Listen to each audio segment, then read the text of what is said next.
probably know. We have Sheila Hackbarth. Sheila Hackbarth is an author, artist, and advocate whose work explores the friction between the mystical and the mundane. While whimsy is at the heart of her award-winning children's debut, Lion's Water, her adult fiction occupies the liminal space of magical realism, probes how spirituality, witchcraft, and race intersect with the realities of religion, poverty, and politics. Through her essays and short stories, Sheila transforms the complexity of rare disease and social identity into narratives of radical resilience. Sheila was born in Detroit to a Ugandan mother and an Irish-American father. She lives in San Francisco Bay Area with her husband and two sons and two Rhodesian Ridgebacks. Please welcome Sheila. Sorry, I ended up with the bios on my phone, so I have to, and it's small. Sharon Fujimoto-Johnson is a Japanese-American author-illustrator who grew up in both America and Japan. She now lives in California in a house filled with 3 generations of family, 2 languages, and countless books and art supplies. She is the author-illustrator of The Mochi Makers, Simon and Schuster, and Shell Song, which is a lot of what we're talking about today.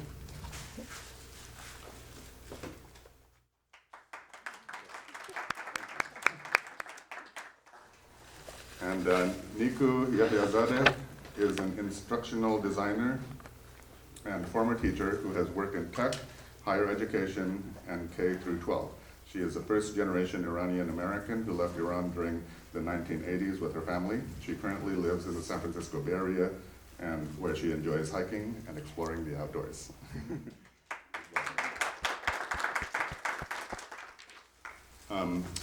So I think what we're going to do to start is just each of you take a couple minutes, 5 minutes, to introduce your books and talk a little bit about your journey to writing these books. And then we're going to get more into the topic of the why and how we talk about difficult topics with children after that. But please maybe just start with you since you're right here. I think we have to share a mic.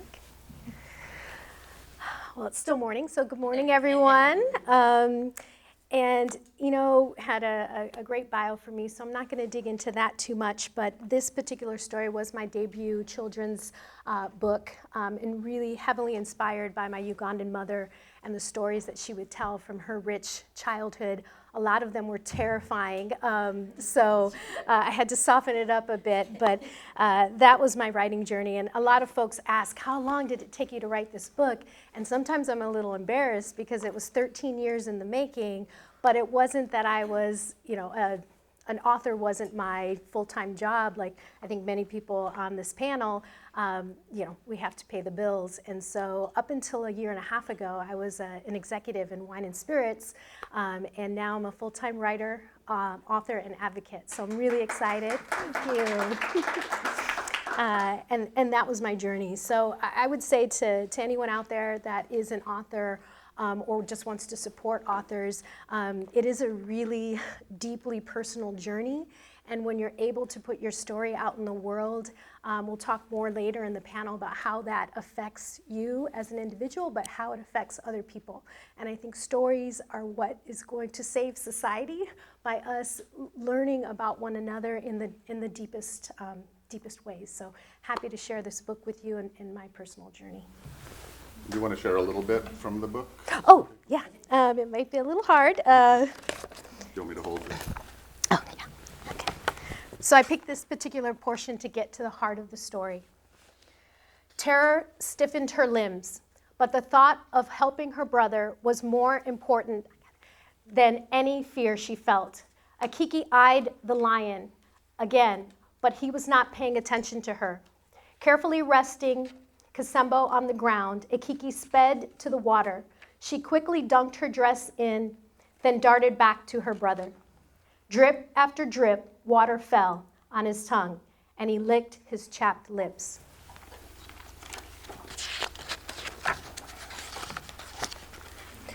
Returning to the water, Akiki stuck her whole face in and swallowed a humongous gulp. When she plucked her head out and squinted into the water, she saw a lioness staring at her. Startled, she jumped back.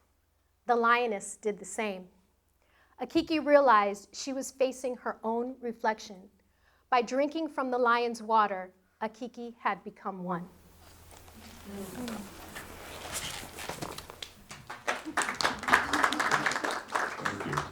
That gives a little bit of an insight into how this story is being told. Sharon, your turn.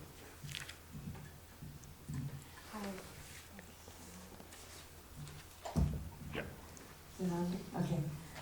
So my book, Shell Song, was inspired by shells that my grandfather collected in Japanese American incarceration camps in Hawaii during World War II.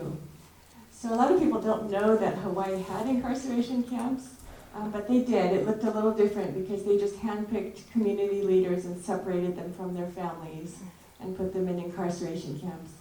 So while in the camps, my grandfather collected shells that eventually I inherited when I was about 10 or 11 years old. And so those shells traveled with me through the years as I moved many times. And at some point I just realized that the story that I had been wanting to tell for many years, my grandfather's story, was held in the shells. And so that was the inspiration for this book. So in the artwork of the book, I have the actual shells digitally collaged in. If I can pull it up here. As well as soil samples from the 2 incarceration camps that my grandfather was in. And in the home scenes, this golden yellow wallpaper I created from my grandmother's wedding kimono. There are a lot of like family artifacts and fabrics woven into the story. And I guess, part of my inspiration was wanting to preserve this history so that the next generation after me has access to the story and can feel a bit of ownership of the story themselves. So in the artwork, there's a little family photo that I had my younger daughter draw. It's in the artwork, and on the back, there's some music digitally collaged into this little artwork on the back. And that was actually music composed by my older daughter on the theme of Shell Song. And so it was kind of my invitation for the next generation to carry on the story. So I'm going to read. The story tells of my grandfather's arrest. At the time, he was a young father and husband, and my grandparents' 3rd child was born after my grandfather was taken away. That baby is my father, who is now 83 years old. My grandfather's shell collection grew and grew. He kept the smallest ones in matchboxes and wrote their names on scraps of paper.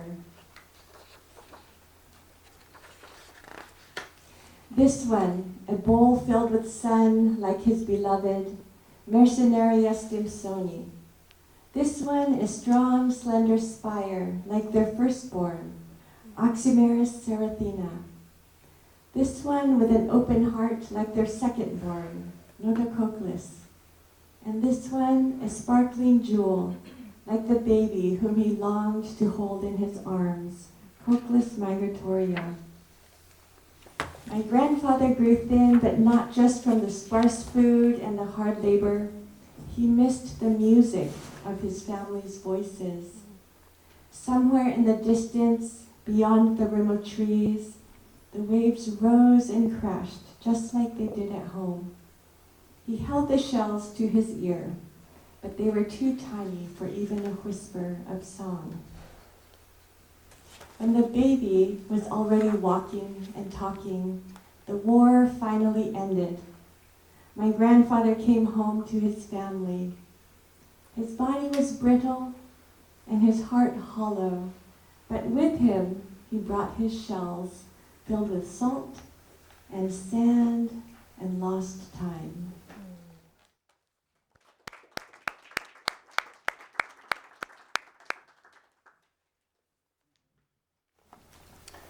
Thank you so much for being here, taking the time out of your Saturday to attend this panel. So Yasi and Mina's Pomegranate Tree. It's a story about a friendship that takes place during the Iran-Iraq War, which was from 1980 to 88. And it's about how that war impacts that friendship. It is inspired by my family's story. I was much younger than the characters in this book, but we went through air raids that were very similar to what's depicted in the book. I am going to read a little bit from the first few pages.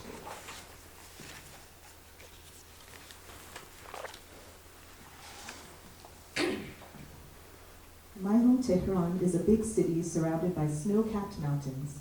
It's noisy, crowded, and always buzzing with action. Millions of people live in Tehran. Sometimes I feel like a small speck in this giant city, but I like the feeling of being a part of something bigger. I live with my family in a small apartment building. My best friend Mina lives in the apartment upstairs. We share a beautiful courtyard with many different fruit trees like persimmon and quince, but the pomegranate tree is our favorite. Mina and I meet every evening in the courtyard to play. Tonight I walk out to the courtyard with 2 bowls. Mina's already waiting for me. "One left," Mina says, plucking the last pomegranate from the tree. I squeeze it and feel the squishy seeds inside. It's ready. Mina breaks it open with her hands and gives me half.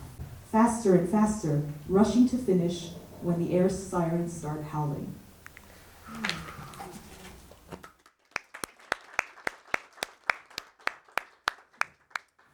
Thank you. So that gives us all a little bit of what the flavor of these books are. And if you haven't already, make sure you go out and buy the books and read the whole things yourselves. To many children. So the topic is difficult topics, writing for children. All these books in different ways approach these topics. I was going to start with you, Sharon.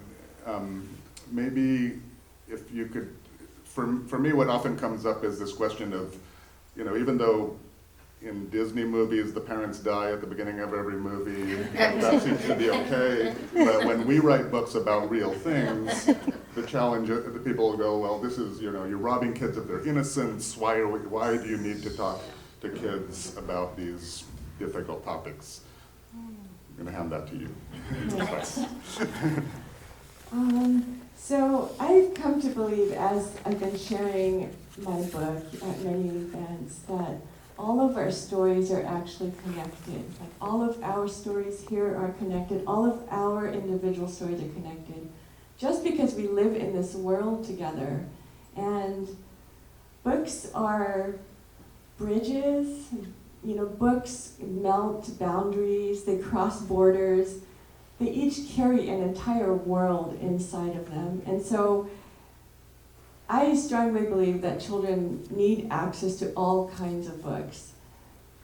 Kids need books that reflect the way that their family looks, celebrates, eats.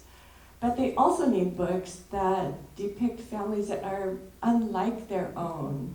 Because that's really where empathy begins, when we begin to understand that there's a whole world out there, and it can look a whole lot of ways. And, actually when I started writing the manuscript for Shell Song, in my first critique group, someone said, why a World War II story for children? I mean, isn't that history? Isn't it too sad? But in reality, there are children in this world right now who are experiencing war, and I feel like it's so valuable for all of us to understand this. And children, deserve to be granted access to all kinds of books. Anybody else want to jump in on this? Yeah, I can jump in a little bit here. I think if anyone has spent time around young children, you know that they are hyper aware of everything that is happening, right? So they're going to hear about these difficult, challenging topics in school, from their friends, maybe in the home, maybe if they're old enough, they catch it on the news. And I think picture books especially are a great tool for presenting challenging topics. It can help children process. And when you're reading with an adult, that adult can help with follow-up questions and providing cultural context. I don't think we should be underestimating that the kids around us are able to absorb. They're little sponges. And so I think they play a very valuable tool with this.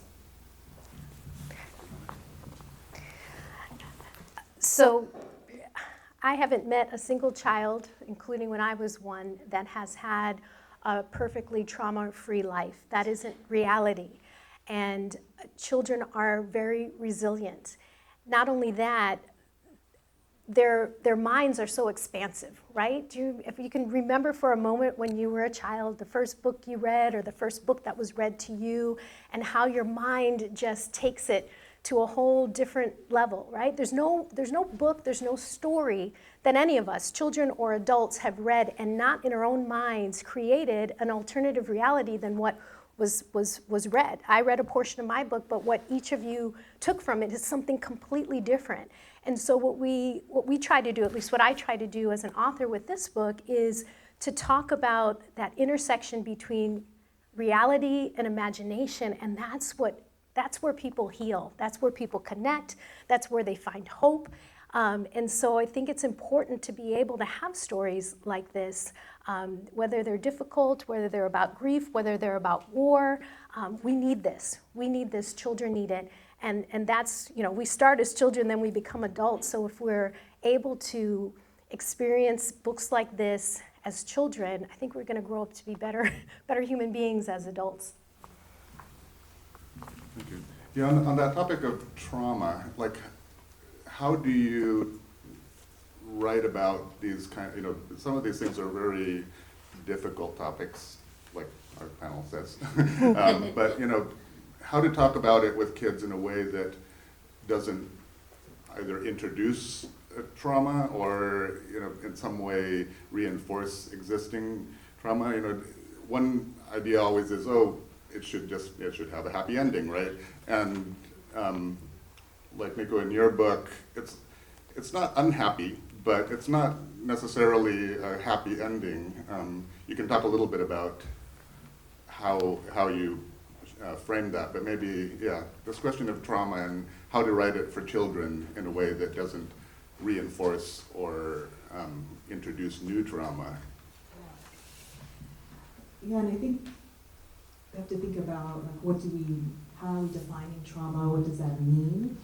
Because I think certainly all of our books might cause a little bit of discomfort, or they might cause a little bit of upset, but that's not necessarily a bad thing, especially if we are there as adults helping children kind of process that information. I think one thing to always remember about picture books is oftentimes the end audience, who is kids, right?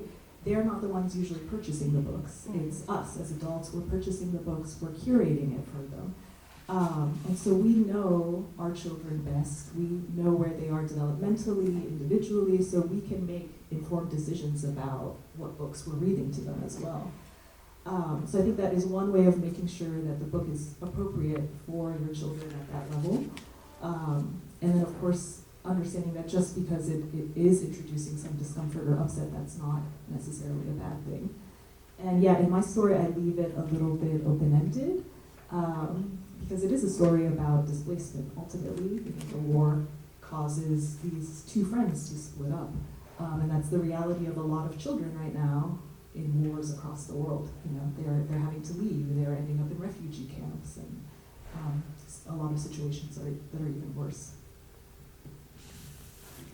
Anybody else on how you would address trauma or difficult topics? Well, in Shell Song, the Japanese American incarceration experience is a very large and complex topic.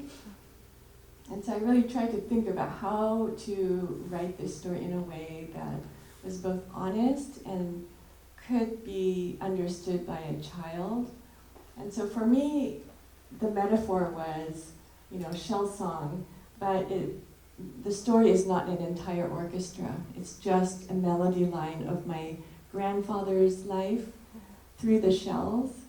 And I tried to write this gently so that, the language and the story is gentle enough that the reader can approach it and sort of embrace it open-heartedly without sort of stepping back and being like, this is, like too hard for me. So that was my intent in Shell Song, was to make it gentle enough that the reader, whether child or adult, would be willing to sit with the story. I just wanted to add to what I said earlier, because we talked about trauma and how it impacts children, because it impacts all of us. But I think what the power of storytelling can do is help them. We can't shield them from it. We can help them navigate through it. And one of the themes that I think is across all of our books, I loved how Nikoo talked about discomfort. How many times do we try and avoid discomfort when discomfort is the thing that's going to help us grow as individuals? But in this particular story about Lion's Water, it's centered about, not so much about, so in one portion of the book, there's angry men that attack the village, right? And the children are separated from their parents, and they're relying on each other to get to safety, right? And so there's this strong sense of community interwoven in throughout the entire story. And that community could be small. In this case, when they're separated from their family, the community was only the brother and sister. So you talk about that strong sibling bond and how that can help you find your inner strength in yourself and in one another. And then it evolves into the community of their parents and their aunts and uncles, and then in the story, the wider village. And so it's not about shielding children from trauma, it's about helping to navigate them through it.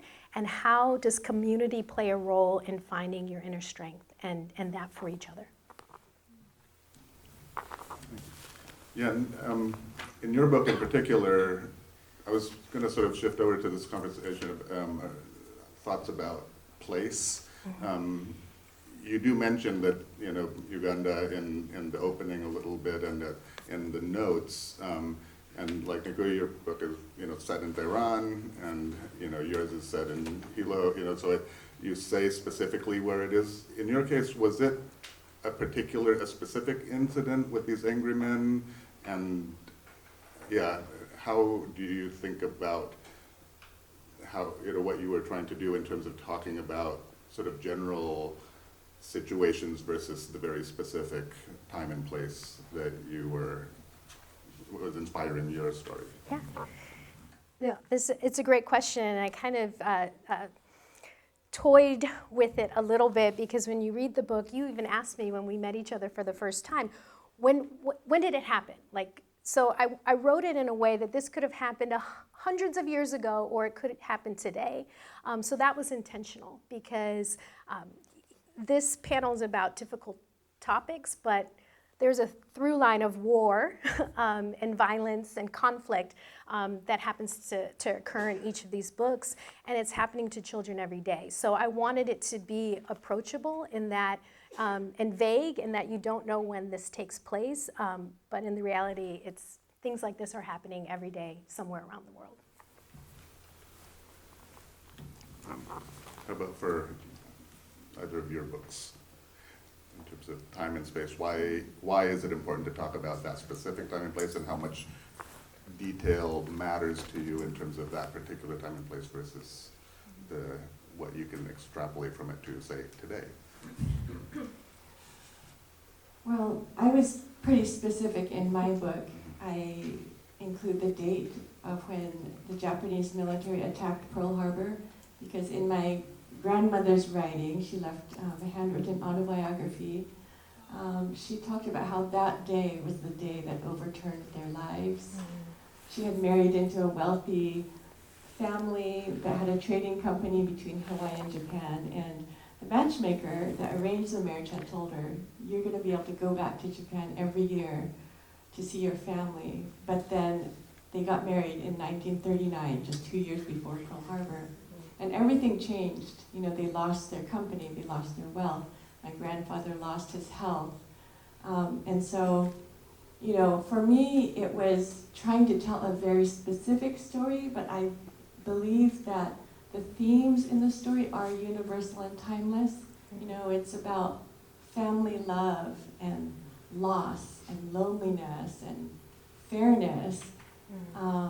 And I feel like children understand these themes in their own ways. You know, because as you said, children are, you know, understanding things at a deeper level than sometimes we, you know, think. And so for me, it was very important to place this story very specifically, and I wanted it to be specifically my grandfather's story. So it's very much rooted in historical facts. Yeah, so my story takes place during a very specific time, a very specific war. And back in the author's note, I mentioned 1985, because there was a time during the Iran-Iraq war where they were dropping missiles on Tehran, which is one of the most populated cities in the world. And as it relates to today, I mean, it's happening again. It's happening today. There's different players. It's the U.S. and Israel, but people are going through the exact same thing, and there is a lot of trauma that Iranians have experienced, especially Iranians living in Iran, because they're squeezed between their own oppressive regime and these outside forces. And I think I've been thinking about the theme of this festival, which is writing for the future. And I think a lot of us, you know, as writers, we document these stories with the hope that things will change for the future. So for me, this has been particularly difficult to have this book come out, and to see what's happening in the news lately, because it's not, of course, what one wants to see. We would hope for change. Yeah. So I unfortunately don't have like a happy answer or a happy ending to this. And that was one of my upcoming questions, is reception of your books, and in yours in particular, given this particular time and place. How has it been received, and how has it been going out with the book now and talking with kids and sharing it, given we're bombing Iran right now? Yes, it's been interesting because I think I'm getting different reactions from children and adults. So what's interesting is that a lot of kids are very much focused on the friendship in the book, and that the friends are being split up. Which is actually why I grounded the story in a friendship, because I wanted to kind of present the information in a way that would be relatable to children. But what I did not expect when I wrote this book was the reactions I've received from adults, especially a lot of Iranians, who have cried, who have been really upset, and who come to me and say, yeah, this is exactly what I went through back in 1985, 1984. And then I certainly think that it's bringing up a lot of emotions now, and it's been really, it's inciting a lot of feelings and emotions.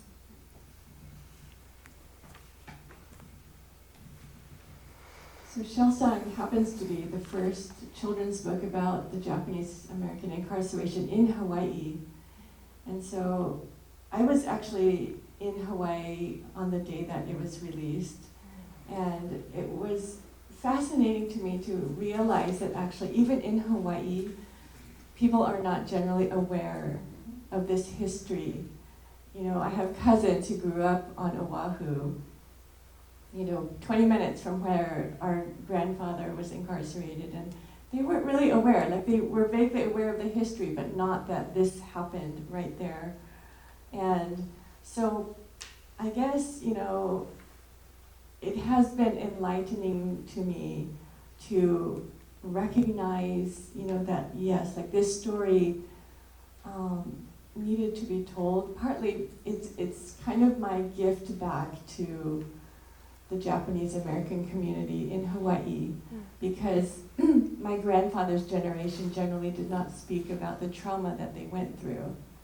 And so it's now, on my generation to find these threads of story that still exist and document it. Honouliuli incarceration campsite, it's on Oahu, and in fact, it was lost until 2002. Nobody knew where it was, not even the Japanese American community. And so it required, archaeologists going back into the jungle to find where this site was. And so we're like rediscovering this history right now. I'm actually involved in Honouliuli National Historic Sites efforts to bring more attention to this history. And this year we're commemorating the 80th year since the incarceration campsite was closed down. Wow. And so I feel like just the reception has been generally like surprised that this place existed, but I feel like it connects people because every Japanese American family who has been in this country several generations has an incarceration camp story. And non-Japanese American families also are connected to those stories because we are all, again, like in this world together in the same communities. So I'm just very grateful to have the chance to bring this book to audiences. I just think it's wonderful because I think all three of us are going to talk about, or they've talked about, and I'm about to talk about, the most unexpected thing that I experienced was the reaction from adults and from parents and from librarians. So you write a children's book, and for me, I was thinking just the children, but the impact it makes on adults was overwhelming to me.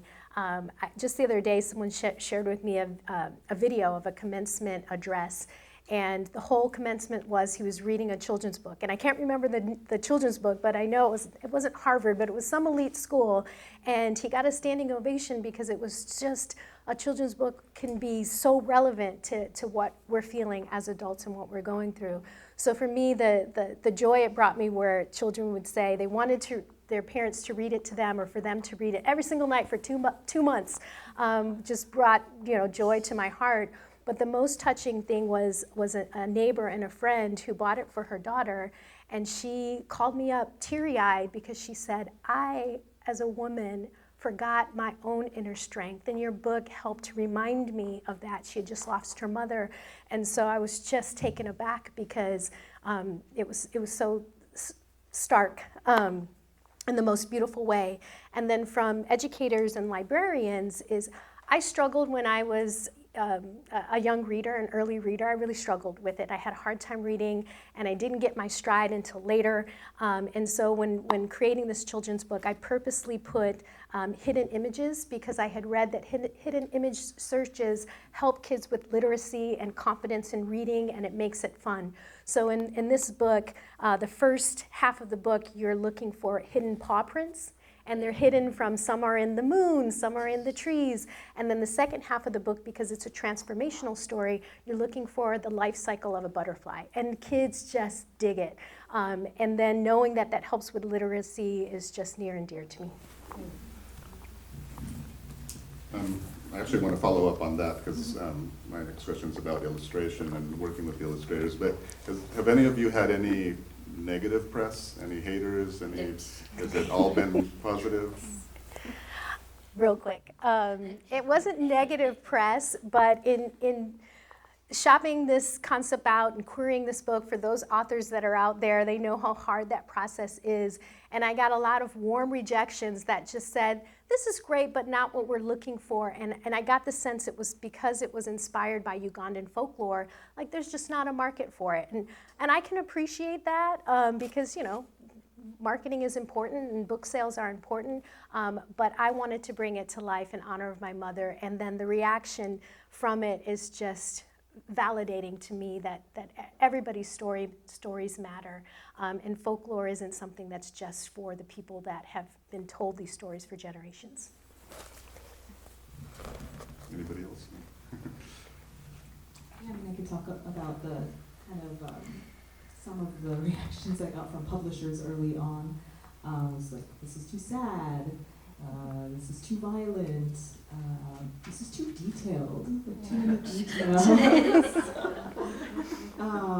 And even in the author's note, like some feedback about what I'm including in the author's note, just the historical facts, some pushback against that. So I was really lucky with my publisher at the end, the one that I landed with. It's basically published exactly as the manuscript was written with very few edits. But yeah, I think as a writer, you're going to go through that process and you're going to face a lot of rejection and you're going to face a lot of pushback, especially if there are topics that are in any sort of way political or what they might think as like controversial or contentious.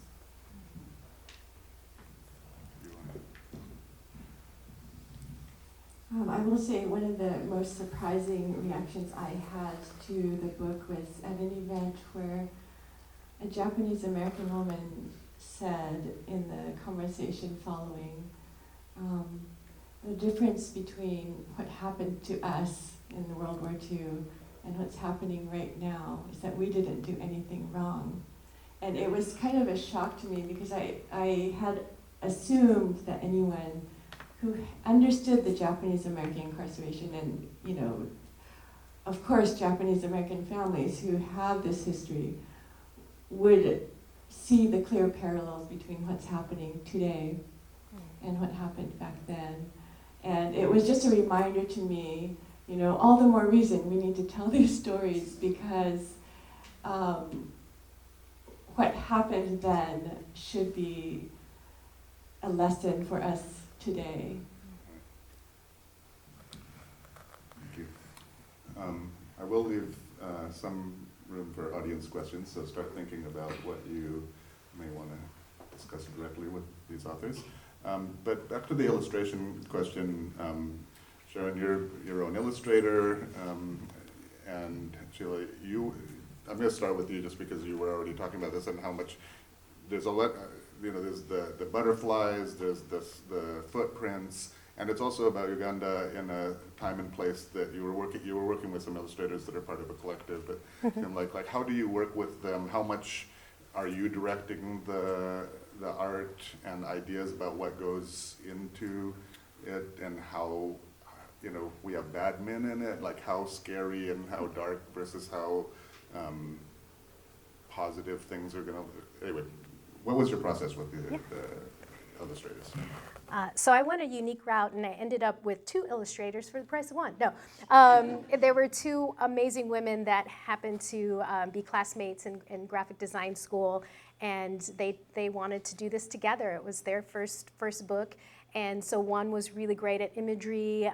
She did the title design, and the other one had created these beautiful characters. So the whole process was very collaborative. The 3 of us could not have created this book.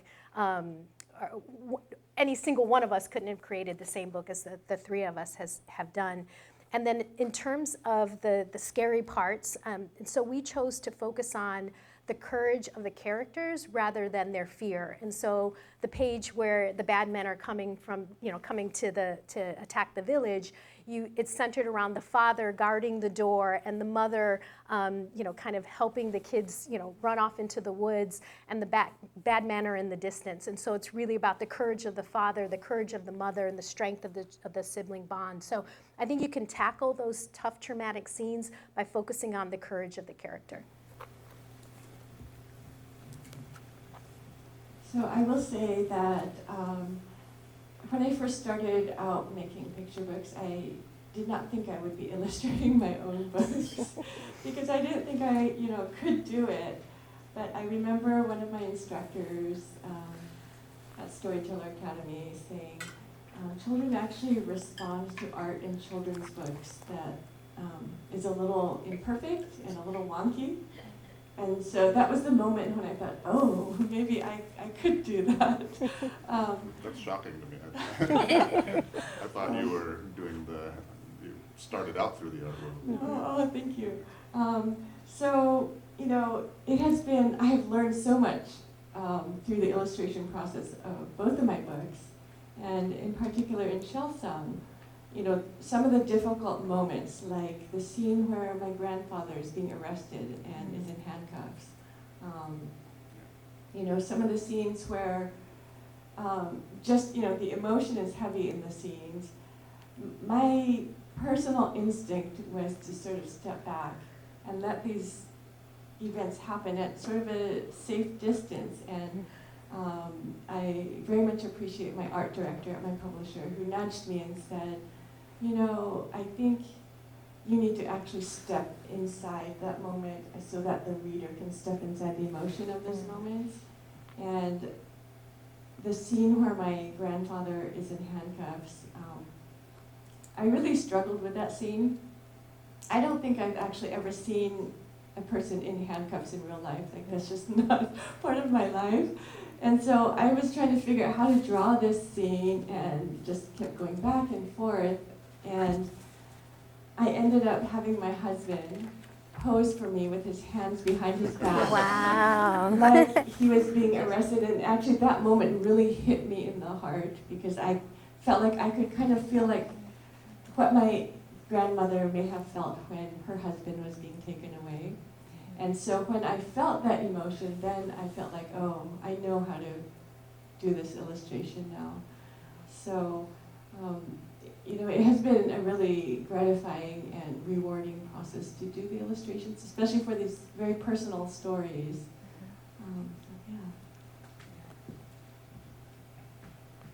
Sharon, I just want to say that your illustrations are beautiful and they're so textured and layered, and I love how you incorporated the shells, and some of them honestly brought me to tears when I read it. It was really beautiful. But yeah, for Yasi and Mina's pomegranate tree, it was really important for me that they find an Iranian illustrator or somebody with an Iranian background. And so the illustrator Serena, she's Iranian Armenian, and her dad actually served as a doctor in the Iran-Iraq War, so she has a lot of personal connection to it as well. But I think it's, when you look at the illustrations, there's things in the illustration that she incorporated because she has that cultural context.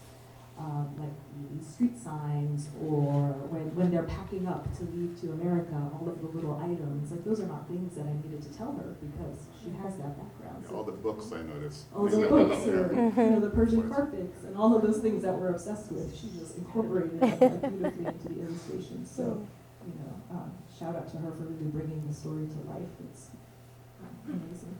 And how much of it did you work with, like how much did you art direct, or was it like you gave them the text and then it was great? Yeah, I mean, different publishers have sort of different guidelines around it. Some publishers don't want authors providing any feedback when it comes to the illustrations. My publisher was pretty good about like seeking my feedback, and so there are, I did get to see rough drafts, I got to see it in black and white, I got to see it when she first added color. So yeah, there are some suggestions that I made that they took, and then there were some suggestions where they did not. It's totally okay.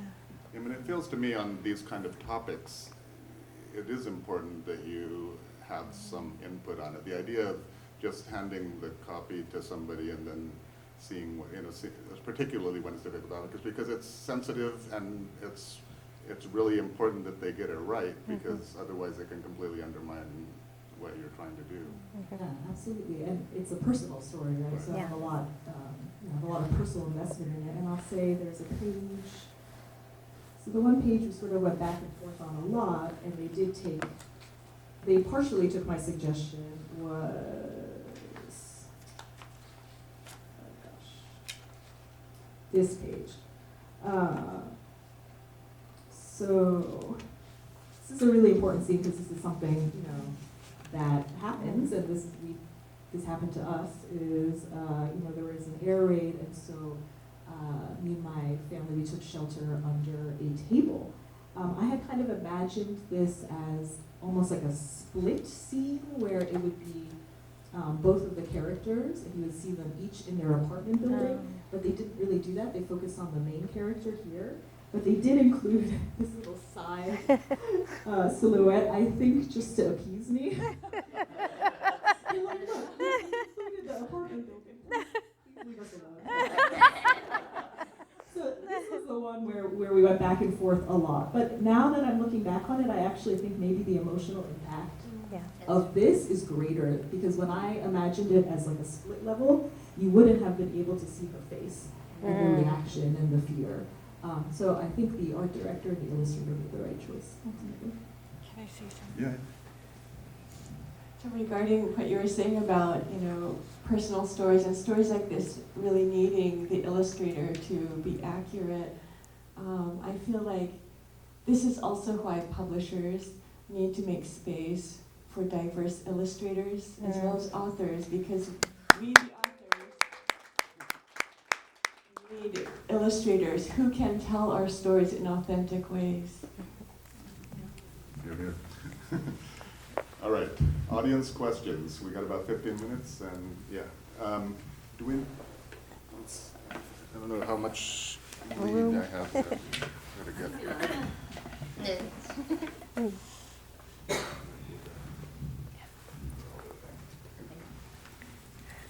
This is a question for Sharon.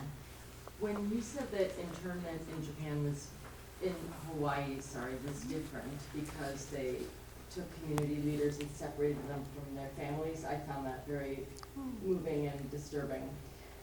But it also made me curious about your grandfather and what his activism or leadership was. Thank you so much for that question. I was kind of hoping to get into that. So my great-grandfather was the first generation in my family to immigrate to Hawaii. And he went into business and founded Fujimoto Trading Company, which ended up being the largest trading company between Hawaii and Japan. So the first generation Japanese Americans at the time were not allowed to become US citizens. So that whole generation were always considered to be aliens. So when Pearl Harbor happened, my great-grandfather had gone back to Japan to get more goods for the family store, and civilian transportation was shut down, so he couldn't come back. So it was really in my great-grandfather's place that they arrested his son, who was second in line at the company. My grandfather was a US citizen by birth. He was obviously innocent, but it was because of the family ties in trade that he was targeted. So it was, like priests, language teachers, business owners, teachers, those types of people were taken. And, Japanese Americans made up about 40% of the population in Hawaii, which is why they could not figure out how to incarcerate the entire population. So that's why they just picked, community leaders. And also, Hawaii was not yet a state. It was still a territory. And so the executive order that allowed for the incarceration of the entire Japanese American community on the West Coast didn't apply in Hawaii. So they had to use martial law instead that stripped civilian rights so that they could handpick people to arrest. I mean, it's brilliant in its Diabolical. disturbingness. It's a real way to decimate a community. Yes, and yes, they in fact had lists in the 1930s of people that they would target or arrest in case of conflict between Japan and the U.S. Wow. So predating Pearl Harbor. Thank you. Hi, this has been amazing. I'm currently working on a children's book about mental health, and I was curious, I have kind of like a nitty-gritty question for y'all. How many words was your book, and did any of you have agents, and was it hard to find them if you did? Mine is, I think, around 1,200 words, which most agents and publishers will tell you for a picture book is too long, or as they said to me, too detailed. Just too many details need to be stopped. But a lot of times the recommendation for picture books is like around 500 words. But honestly, if your story needs 1,200 words, take 1,200 words. It's your story, and it's your words, your investment, right?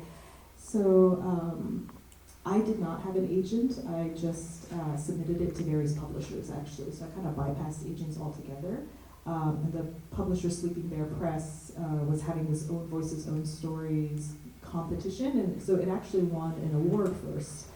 And then from that award, the editor, we kind of had a critique session, and then from there decided that she wanted to acquire it. And then that started the road to publication. So you don't always need an agent to get published. They can certainly help quite a bit. But yeah, that's my story. I think Shell Song is maybe around 600 words. It's probably between 500 and 600 words. It's pretty sparse. I do have an agent. A funny backstory is that she found me on Twitter back when Twitter was a thing. She was scrolling Twitter on Thanksgiving morning back in 2021 and came across my work. So, So my book is exactly 759 words. And I actually self-published. I did the traditional route for, as you heard, 13 years in the making, but really in earnest the last 2 or 3 years.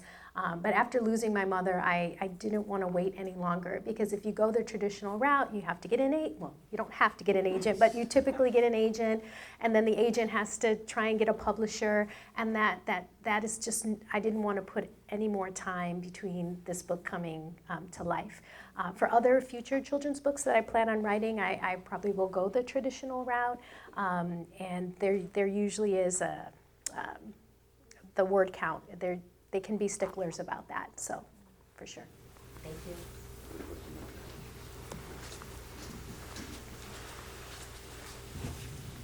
When I raised my hand, I had a similar question about the agent, but now that I've heard your answers, I'm changing my question. I wanted to know, there's been a couple moments where you've expressed, each one of you, different times that you got feedback that would have kind of compromised your message or watered down some of what you were trying to convey. And I just wanted to know, as authors, how you navigated that to either stick true to certain things or decide to compromise on certain things, and when that moment happened for you and how you moved through it yourself.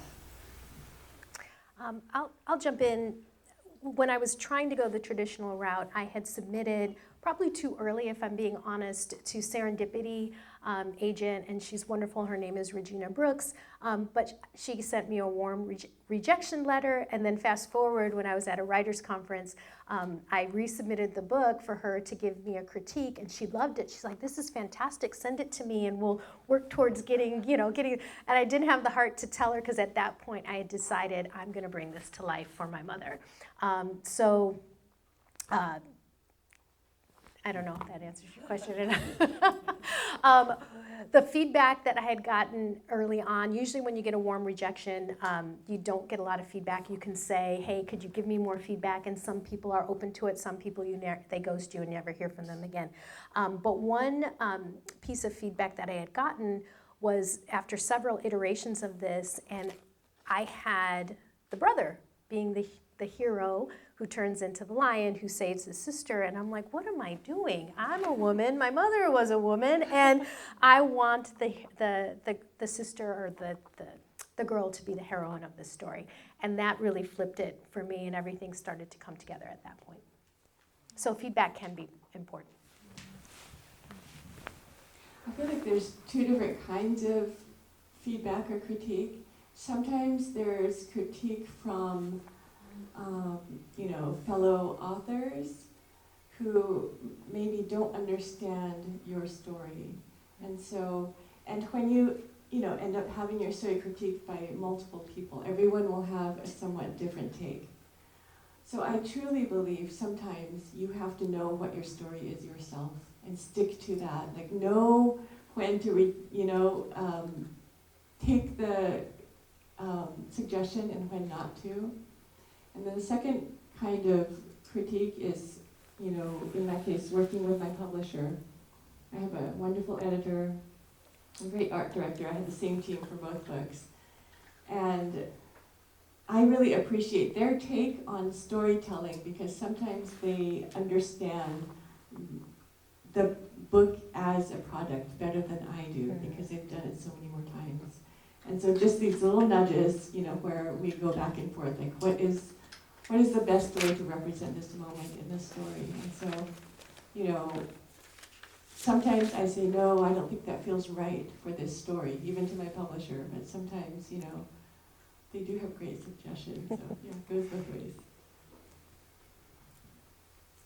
Sharon made a great point, like writing groups, it's a double-edged sword. They can be really good and sometimes not so good. So you have to be really careful about what feedback you take, about not letting it kind of get you down or disappointed. You really have to believe in yourself and your story and what you're trying to do. So yeah, taking feedback with a grain of salt, whatever that expression is. But yeah, sometimes it can be really valuable and can help structure your story or help you work through challenging parts of your story. And then with publishers, I would say try to find an editor who really believes in your story. Like, it's really important, because if an editor really believes in your story, they will want to respect that, and they will bring it to life and put all of their effort behind it. Yeah, so don't settle. Kind of like dating, don't settle. So I think we're getting close to wrapping up here. I had one last question, not talking about a particular guy, but how do you relate to the word didactic in relation to the type of books that you're writing? I'll go ahead. There's no children in the room, are there? I think it's absolute bullshit. There's no story that isn't somehow communicating some sort of a message. One story that I love reading to our kids, my husband's in the back, was No, David, and that's known to be a non-didactic story. It's about this little kid running around, sometimes in his underwear. Do you know the book? And it's awesome, but you can't tell me that's non-didactic, because the message is, let your kids be who they are, and you're gonna love them anyways. And so I think there's danger in this conversation about, you know, whether children's books should be didactic or not didactic. Who's the one that's going to be making that determination? Who gets to decide that? Children's books are meant to be diverse and to share joy, to share conflict, to share connection, all of the things. But the last thing I'll say is, a lot of authors don't have the luxury of being able to tell just whimsical, fun stories. We have messages to share with the world. We need to share different cultures, different experiences, so we can be stronger together as a society. So, bullshit on that conversation.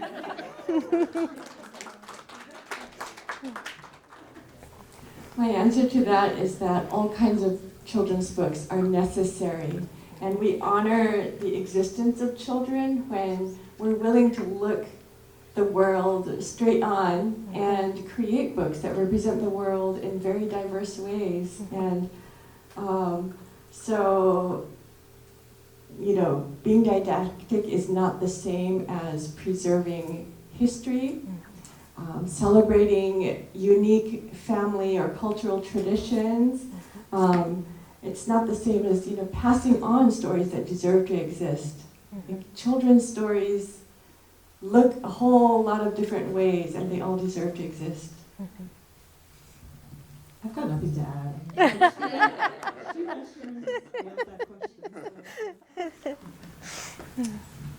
All right. Well, I think we have just a couple more minutes. Is there any sort of last things you would like to share with the audience? Anybody?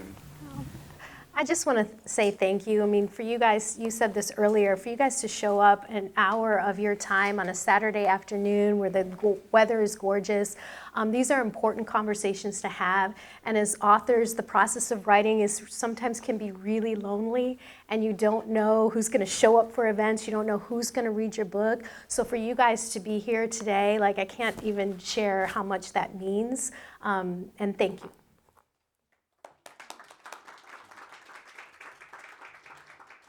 I'm going to echo that by saying, you know, usually when I'm sharing my picture book, it's with children, and so I don't have the chance to get into these deeper conversations about the making of it, the history, and all of that at this level. And so this has been a real pleasure and a gift to be here. So thank you so much for being here today.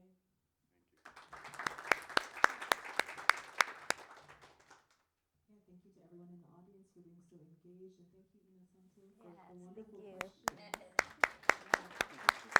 So, the questions are just so thought-provoking, and I've been, mulling them over for a while. Yeah. Thank you. All right, well, thank you, everybody, and am I supposed to, are there any final announcements? Oh, the books, you'll be able to buy them and get them signed out in the lobby out there. We'll remind you to donate to keep the Bay Area Book Festival around and free. And yeah, that's it. So, Thank you so much. That was great.